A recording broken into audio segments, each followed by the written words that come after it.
देखिए, मैं समझता हूँ कि माननीय सर्वोच्च न्यायालय तो समस्त संवेदनाओं में पूस की इस रात में किसानों के दर्द के प्रति तो जाहिर तौर पर संवेदनशील रहेंगे। और शायद माननीय सर्वोच्च न्यायालय को भी ये पता होगा कि ये वार्ता एकालाप की तरह की गई है सरकार की ओर से, वार्तालाप का कोई लक्षण इसमें नहीं था। माननीय सर्वोच्च न्यायालय के पास कई सारे पिटीशन है इस मसले को लेकर के कि इस बिल को वापस लिया, इन कानूनों को वापस लिया जाए।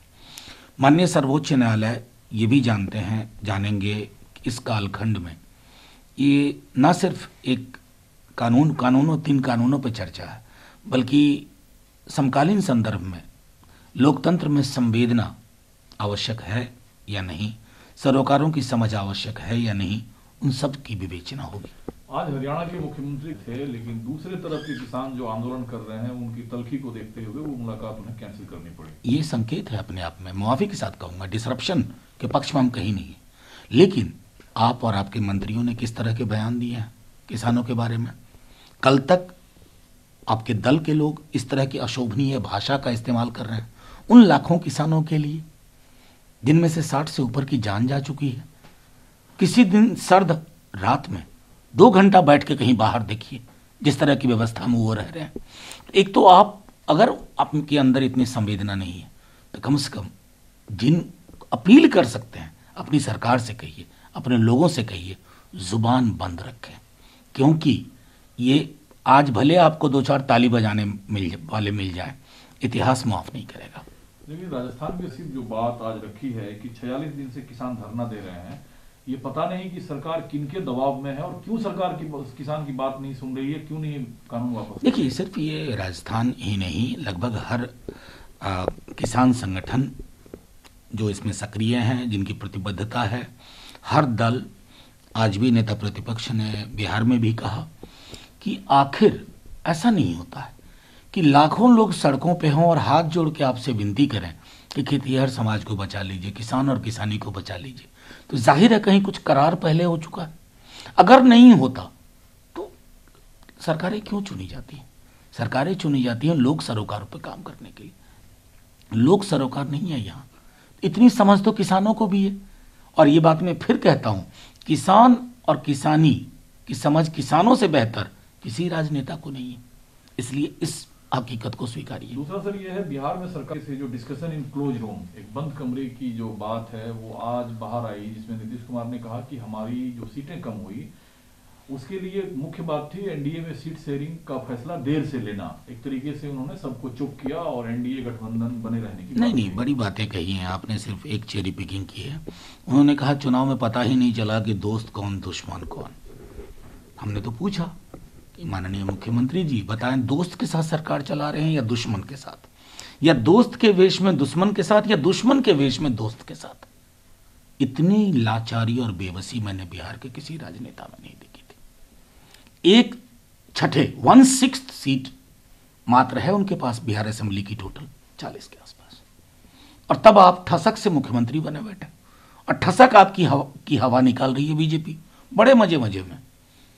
शायद इतने दिन रहने के बाद भी अब तो पड़ताल कर लेते दोस्त कौन दुश्मन कौन। नुकसान बिहार का हो रहा है क्योंकि मैंडेट बदलाव का था। उस बदलाव को, जब उस जनादेश को शासनादेश से आपने तब्दील करने की कोशिश की, बहुत हद तक सफल भी रहे। लेकिन ये दोस्त दुश्मन के अंक गणित में, व्याकरण में बिहार को मत उलझाइए। लेकिन एक लाइन में जो उन्होंने रफा दफा देरी की कीमत हमने चुकाई है। राजीव रंजन कहते हैं कि एनडीए एक मजबूत गठबंधन की तरह बना हुआ है, उसमें कोई दरार नहीं है। नहीं, वो बने रहे हैं, कोई दिक्कत नहीं है। विरुद्धों का ऐसा सामंजस्य हमने कम देखा है, जिसको कहते हैं ना अलायंस ऑफ कॉन्ट्रडिक्शन। कोई कुछ कह रहा है, कोई कुछ कह रहा है, एक मंत्रिमंडल का विस्तार नहीं हो रहा है, छोटे छोटे फैसले नहीं लिए जा रहे हैं। मुख्यमंत्री जी रहस्यवादी दृष्टिकोण से बात करते हैं, दोस्त और दुश्मन की पहचान करना मुश्किल हो गया था मुझे पूरे चुनाव में। ये हकीकत बिहार की आवाम पे बहुत भारी पड़ रही है। अब तेजस्वी यादव जी हैं, उन्होंने कहा कि नीतीश कुमार तो जनता के नेता ही नहीं है। कुछ बात उन्होंने कहा कि मतलब ब्लैकमेलर या बार्गेनर के तरीके से वो हैं, वो खुद के लिए सिर्फ राजनीति कर रहे हैं, जनता से कोई सरोकार नहीं है। इस आरोप को कैसे लिया? नहीं, इस आरोप के लिए तो आपको प्रमाण की भी ज्यादा आवश्यकता नहीं है। मैंने कहा ना, 1/6 सीट बिहार असेंबली 243 सीट्स हैं। आपके पास 40 के करीब सीट है, 6 चौका 240, यानी कि आपके पास उतनी सीट है। किसका ज़मीर गवारा करेगा कि बावजूद उसके मैं मुख्यमंत्री बना बैठा रहा हूँ? अरे हमारे साथ जब थे तो लालू जी का निर्णय था कि चलो कम भी है हमसे, वही रहेंगे मुख्यमंत्री। लेकिन इस बार तो आप पर बंदिशें इतनी है, आप छोटे छोटे फैसले नहीं ले पा रहे हैं, आपको रोक दिया गया। आप चाहते ही हैं कि अरुणाचल में आपके विधायक तोड़ लिए गए, आपकी जुबान से एक शब्द नहीं निकला। तो ये क्या चीज हो रहा है? आप अरुणाचल को लेकर के इधर बार्गेनिंग करने में लगे हुए हैं। राजनीति में कौन सी भी राजनीति करें, मैं कहूं आज की डेट में नीतीश जी अपनी छाया मात्र भी नहीं रह गए, इसलिए आप चाहते हैं दवा बना के ये कुछ दिन और चल जाए। ये जनमत का आदर नहीं है। जनादेश के अंदर नौकरी के सवाल थे, जीविका दीदियों के सवाल थे, आंगनवाड़ी सहायिका सेविकाओं का सवाल था, स्वास्थ्य के सवाल थे। अब तो उन चीज़ों पर एक कदम नहीं ले पा रहे। युवा से पूछिए बिहार के, जिसको किस अंधे कुएं में धकेल के रख दिया आपने। एक जो सर महत्वपूर्ण सवाल एसोसिएट क्वेश्चन है, जो सीएम से 11 जनवरी को पीएम बात करेंगे, कोविड वैक्सीनेशन हो, 3 करोड़ लोगों को पड़े। छत्तीसगढ़ के हेल्थ मिनिस्टर कहते हैं कि जब तक कंप्लीट ट्रायल ना हो जाए तब तक वैक्सीनेशन सही नहीं है। पंजाब के मंत्री कहते हैं कि इस पर विवाद सही नहीं है, हमें धन्यवाद करना चाहिए डॉक्टरों का और हमें वैक्सीनेशन के लिए तैयार रहना चाहिए। ममता जी प्रॉमिस करती हैं बंगाल के सभी लोगों को फ्री वैक्सीनेशन मुहैया कराएंगे। आखिर क्या? नहीं, मैं देखिए, वैक्सीन को लेके पॉलिटिक्स की शुरुआत तो बीजेपी ने की थी, मुआफी के साथ। हमको तो बिहार चुनाव याद है, तभी वैक्सीन का दूर दूर तक कहीं ठिकाना नहीं था। बीजेपी के घोषणा पत्र के पहले पन्ने में मोटे मोटे अक्षर से फ्री वैक्सीन की बात की गई थी, टू ऑल। पहली बात तो मैं कहूँ, जो भी कह रहे हैं फ्री वैक्सीन टू ऑल, ये आप खैरात नहीं दे रहे हैं। एक लोक कल्याणकारी राज्य में इस तरह की महामारी में ये सरकारों का दायित्व बनता है, नंबर 1।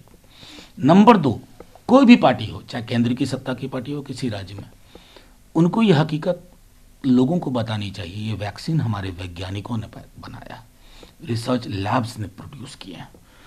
उनमें से कुछ जो प्रक्रियाएं 70 साल जो लोग कहते हैं ना कि कुछ नहीं हुआ, उसी की वजह से शायद ये संभव हुआ। और आखिरी टिप्पणी, कुछ प्रोटोकॉल को लेकर के, फेजेस को लेकर लोगों के मन में आशंका है, उन आशंकाओं को निर्मूल किया जाए। और सबसे पहले मैं मानता हूं कि प्राथमिकता के आधार पर, चूंकि देश में थोड़ा वैक्सीन को लेकर के लोगों का थोड़ा सा विश्वास में कमी है, कुछ घटनाएं भी इक्का दुक्का हो रही हैं, तो शुरुआत हो प्रधानमंत्री जी, उनके मंत्रिमंडल के सहयोगी, मुख्यमंत्रीगण, तमाम सांसद, तमाम राज्यों के विधायकगण, ताकि लोगों को के मन में जो आशंकाएं हैं हम वो निर्मूल करें और तब फिर आगे बढ़ें।